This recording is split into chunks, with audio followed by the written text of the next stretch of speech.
Hey everyone, this is Ashley at confectionaryhouse.com, and today I'm going to teach you how to make caramel apples.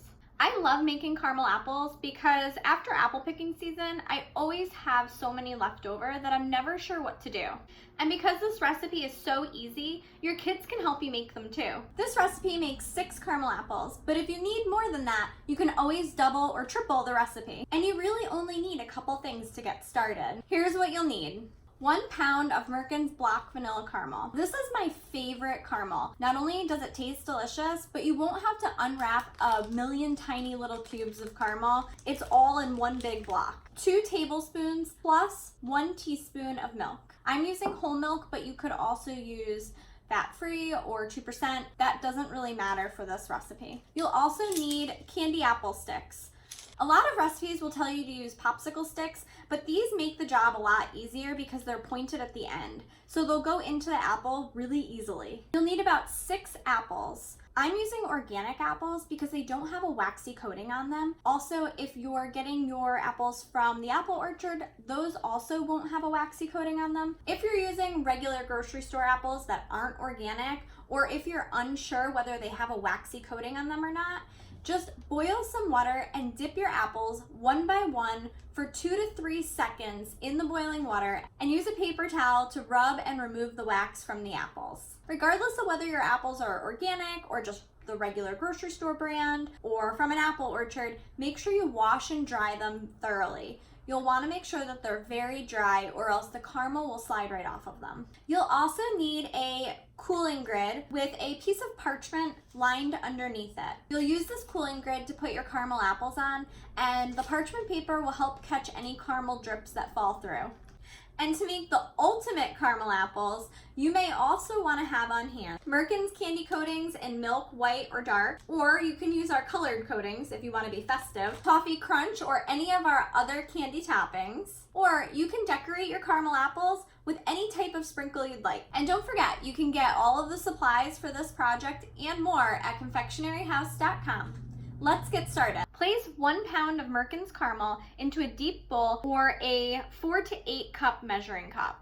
Add 2 tablespoons plus 1 teaspoon of milk and microwave for 1 minute. After 1 minute in the microwave, stir the caramel and milk mixture gently so you don't create air bubbles. At first, it might be difficult to incorporate the milk into the caramel, but just give it a stir gently so that you can distribute any hot spots and distribute the heat. You're basically just folding the milk into the caramel. Return the caramel and milk mixture back to the microwave for 1 minute. After another minute in the microwave, give the caramel and milk mixture another stir. You'll notice it's completely melted and loosened up, and it's a lot easier to stir. Keep folding the milk into it. Don't aggressively stir or you're going to get air bubbles. Once the caramel and the milk are fully incorporated, return the caramel mixture back into the microwave for about 30 more seconds. Once the caramel is melted, you're ready to dip your apples. I like to use a spoon to help spoon the caramel over the apple so that I can get the caramel really close to the stick. Just dip the apple right in and move it around and work gently so that you don't get any air bubbles. Some air bubbles are inevitable, but we want to reduce the amount of air bubbles that we have. Give the apple a little shake to get the excess caramel off of the apple. Give it a little twist.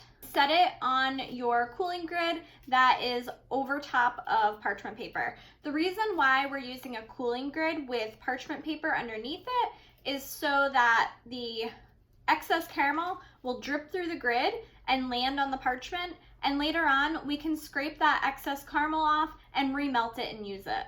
If your caramel starts to get too thick, you can pop it back in the microwave for another 30 seconds until it loosens back up. Continue dipping all of your apples. When you're finished dipping, let them set up for a little while on your cooling grid, and then transfer the caramel dipped apples to a baking sheet lined with parchment paper and place in the refrigerator to allow the caramel to firm up. This can take about an hour. Once your apples have completely set up in the refrigerator, you can stop there, or you can dip them in Merckens candy coatings and sprinkle on your favorite toppings. I like this method best because the toppings stay on the apples a lot better than if you were to just sprinkle them onto the caramel itself. Sometimes when you sprinkle toppings onto the caramel, they'll start to drip down the apple and they'll end up towards the bottom. Here I have some melted Merckens white candy coatings ready to go. I've melted them in the microwave for 30 seconds at a time. My caramel apples are completely firm and set up. Just dip the caramel apple into the chocolate. You can go up as high as you'd like. Give it a little shake. And if you want to add any toppings, you can sprinkle them on right now. And just set them right on some parchment paper. You can sprinkle on toffee crunch, Oreo cookie crumbs. You can even do toasted coconut or get festive with some of our fall themed sprinkles. After all the apples have been dipped into Merckens candy coatings, place them in the refrigerator for about 15 minutes. Allow the candy coating to harden and enjoy. And that's all it takes to make beautiful caramel apples at home. You can shop all of the supplies for this project at confectionaryhouse.com. And if you make these caramel apples at home, please be sure to tag us in your photos on social media because we love seeing what you make.